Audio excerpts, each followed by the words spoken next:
Hi friends, welcome to my channel Agri Achievers, the smart way to success.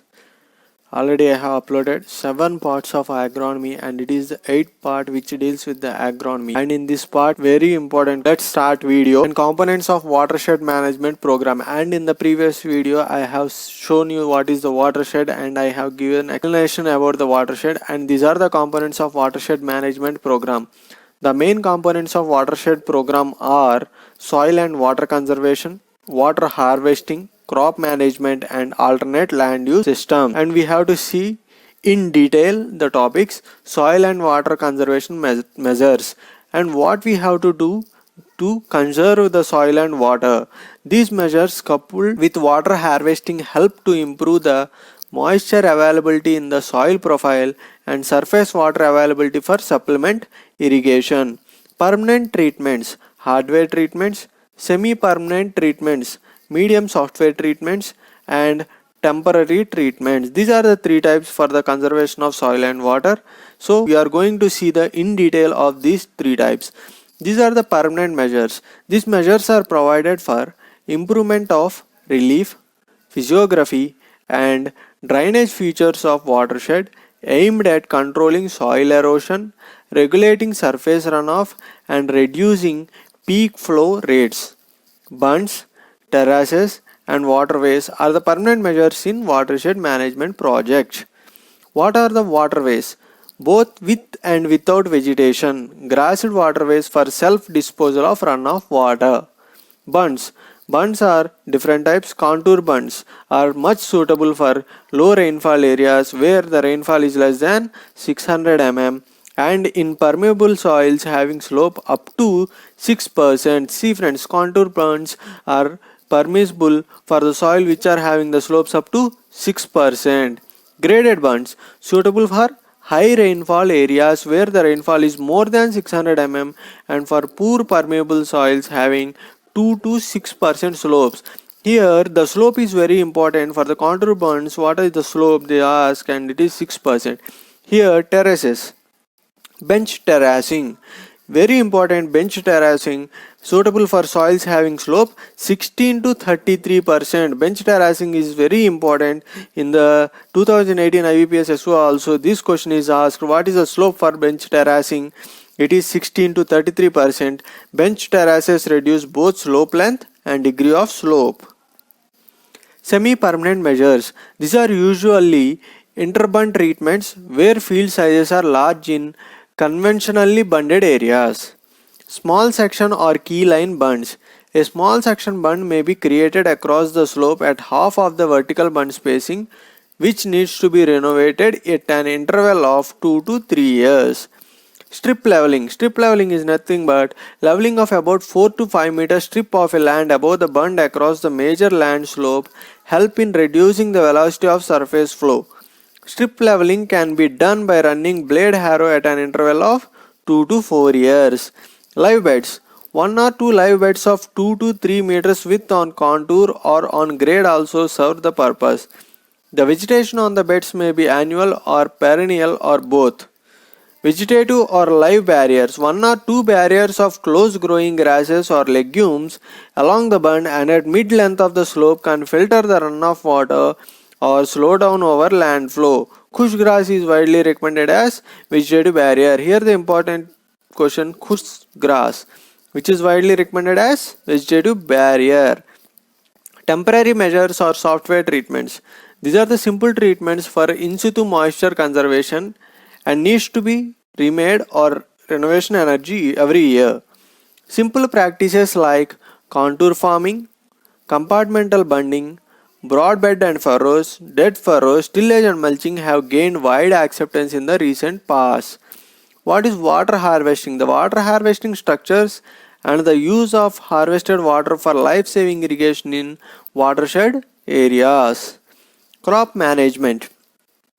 Location-specific package of practices for dry land crops have been developed by dryland research centers and state agriculture universities for all the crops and cropping systems, which include, these are the important, which are included are selection of crops and cropping systems to suit length of growing season, optimum sowing time, fertilizer schedules, and balanced use of plant nutrients for crops and cropping systems, weed management, and package of practices for aberrant weather, contingent cropping.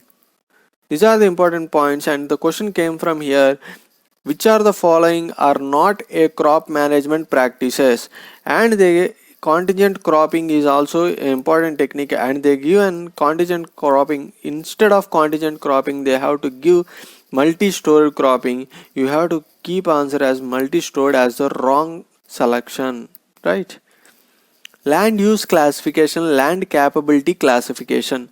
See friends, land capability classification system developed by United States Geological Survey USGS is useful for agriculture. Here the important question: who developed land use classification means USGS, United States Geological Survey. Land capability class from 1 to 4 are suitable for arable crop production. Land capability class from 5 to 8 are suitable for alternate land use systems. Here is the important: the Roman numbers 1 to 4 are used for arable crop production and 5 to 8 are suitable for alternate land use systems. Here the important questions: class 1, they are fertile or responsive to fertilizer application. There is no limitation on the type of crops grown. They are suitable for intensive cultivation. Here the point: intensive cultivation. What is the meaning of intensive cultivation? Means it is a large farming, friends. Large farming means placing more money. That means inputs are more, than the yield is also more, output is also more. If you give more inputs, then the output is also more. If you spend, suppose if you spend 1 lakh per 1 acre input as an input, and the output is also more than 1 lakh, that's why intensive cultivation is much prominent in our country. Less intense, and class 2 is less intensive cropping systems must be followed. Simple management practices such as contour cultivation will maintain the soil for crop production. Class 3, soils can be used for crop production with special conservation practices like terracing. Smoothing crops such as legumes are more ideal than row crops.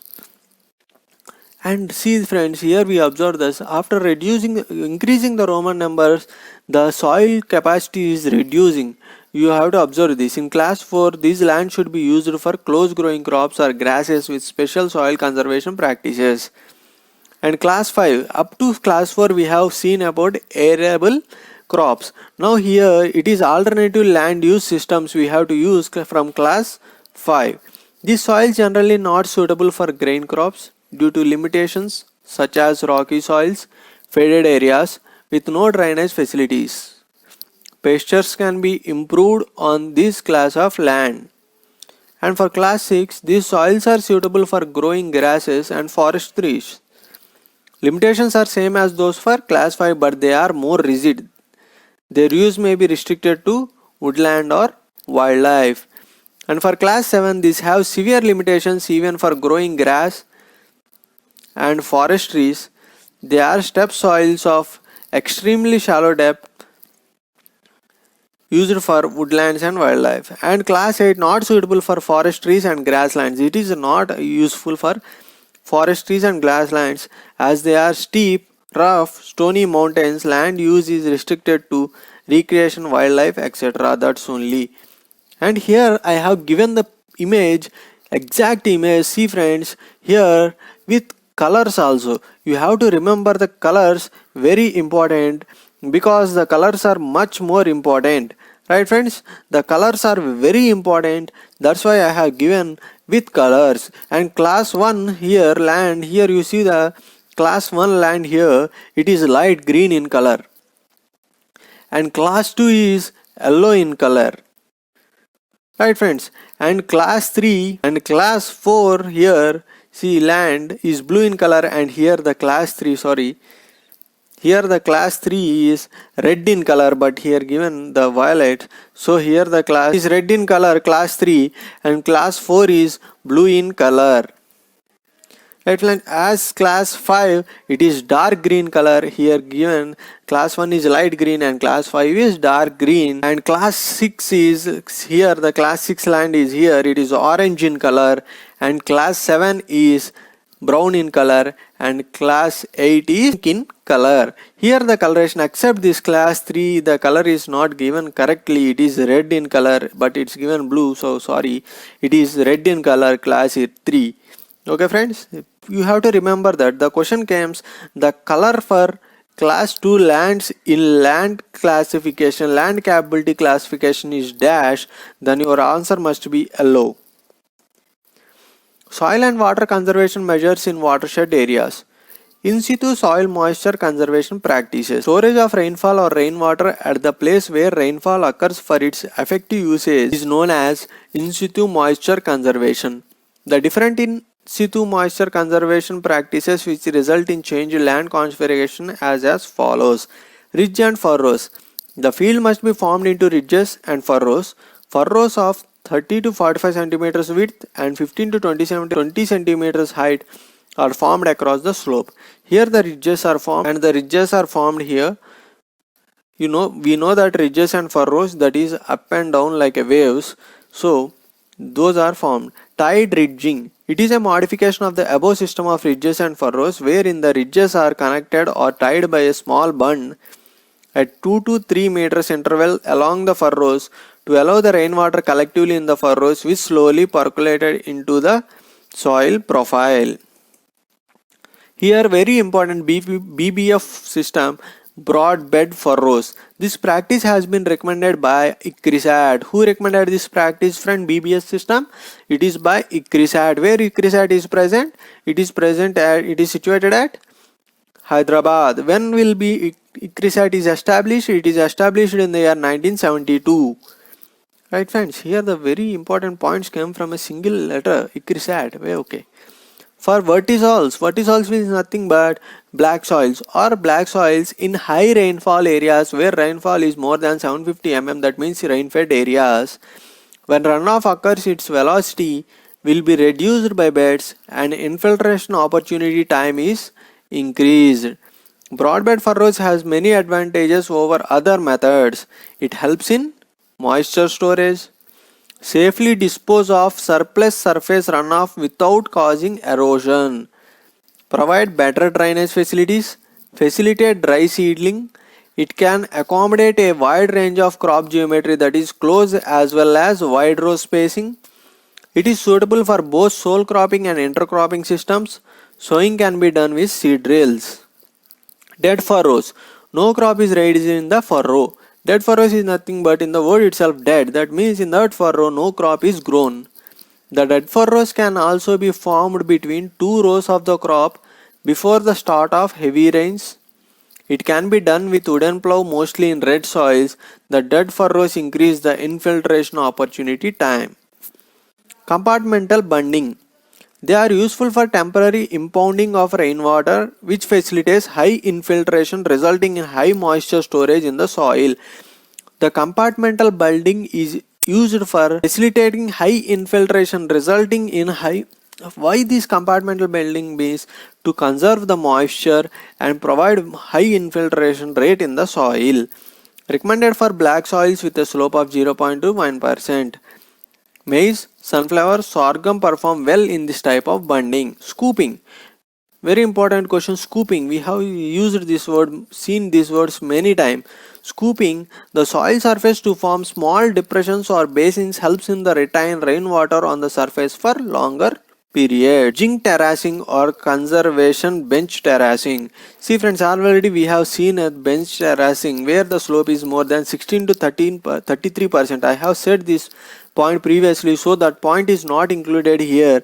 And zinc terracing is developed by A.W. Jing. That's why his name is kept for zinc terracing or bench terracing. Zinc terracing is practiced in low to medium rainfall areas in block soils with contour bunds. Mechanical or engineering measures of soil conservation. The mechanical measures include contour bunding. I didn't given this explanation because we have already discussed previously contour bunding where slope is 6%, and graded bunding where slope is 2 to 6%, and bench terracing where slope is 16 to 33%. Gully control or plugging and vegetative barriers etc. are the mechanical and engineering measures of soil conservation. Alternate land use systems. These alternate land use systems, we have seen this word previously, where in land capability classification from class 5 to class 8, alternate land use systems are applicable. In those lands, alternative land use systems are used. Here, what is alternative land use systems? The term alternate land use is applicable to all classes of land to generate assured income with minimum risk through efficient use of available resources. Here, alternate land use is nothing but we have to generate income with what are the resources we have. We can't kept more resources from outside, but what we have resources, we have to generate income. That is called alternate land use. The advantage of alternate land use systems are optimizing resources. I have said what are the resources we have, that is called optimizing resources, used by enhancing biological productivity and profitability. Conserving and enhancing the quality of resource base, integrating crops, arable and pastoral and livestock, making agriculture less dependent on off-farm inputs, generating employment potential and improving overall quality of farm life. These are the systems which we have to do with alternate land use systems. Agroforestry. Here the direct question arises, what is agroforestry? That means an integrated self-sustained land management system. Agroforestry may be defined as an integrated self-sustained land management system which involves deliberate introduction or retention of woody components with agricultural crops including pasture and livestock simultaneously or sequentially on the same unit of land, meeting the ecological and socio-economic needs of people. Based on the needs of the people, we have to grow crops or any pastoral livestock, everything in the forest. It is called as agroforestry. It mainly depends on what, friends? Based on the needs of the people of that particular area where the forest is there. And agri-silviculture. These are the points which are very important, which are asked in the examinations. That the question will give like this: land use system combines perennial arboreals with annual arable crops is called dash. Here the words are very critical to understand. Annual arable crops are nothing but the crops which are grown by us for the purpose of food, and that comes under agriculture. Silviculture is nothing but perennial arboreals is called silviculture. Here silvipastoral system. The system is primarily meant for augmenting the scarce fodder supply. This system integrates pasture and or animals with trees. Silvipastoral system, as we said earlier, silviculture is nothing but growing of the forest trees, and pastoral pastures, which is nothing but growing of grasses or other things which is food for the livestock. Agri-silvipastoral system, in the name itself, agri, which is nothing but agriculture, that means agricultural crops. Silviculture is nothing but woody crops, that is forest crops, and pastoral is nothing but livestock food, that means grasses. Agri-horticulture system, which is combination of agriculture and horticulture. It is one form of agroforestry in which the tree components is fruit tree. It is also called as food cum fruit system, in which short duration arable crops are raised in the interspaces of fruit trees. This is more prominently seen in our country. Hortipastoral system, here the name itself, horticulture and pastoral. Horticulture means fruit crops and pastoral means grasses, which is a fodder for livestock. Lay farming, I have inserted this point which is not related to this topic. Lay farming is nothing but this system involves rotation of legume forages with cereals. A rotation system which includes pasture for grazing and conservation is called alternate husbandry or mixed farming. What is lay farming, friends? It is nothing but after the growing of cereal in those land, we have to plant a legume forage. That means grasses, which is fodder for the animals or livestock. We have to grow that, so it will be called as, it's this rotation, this type of rotation is called as lay farming. Alley cropping, Food crops are grown in alleys formed by hedgerows of trees or shrubs in arable lands. In arable lands, what is meant by arable lands means soil which is having high infiltration rate and good nutrient capability. In those arable lands, we have to grow food crops, that means cereals or everything which belongs to the family of graminae, that is called food crops, and food crops along with trees or shrubs. It is also known as hedgerow intercropping or avenue cropping. Here important point, avenue cropping. Hedgerows are cut back at about 1 meter height at planting and kept pruned during cropping to prevent shading and to reduce competition with food crops. Advantage of alley croppings are provision of green fodder during lean period of the year, higher total biomass production per unit area than arable crops alone, efficient use of off-season precipitation in the absence of crops, additional employment during off-season. It serves as a barrier to surface runoff leading to soil and water conservation. Thank you friends. Thank you for watching this video. If you like this video, please subscribe my channel and press on the like button. If you dislike my video, please comment why you didn't like my video and please subscribe my channel.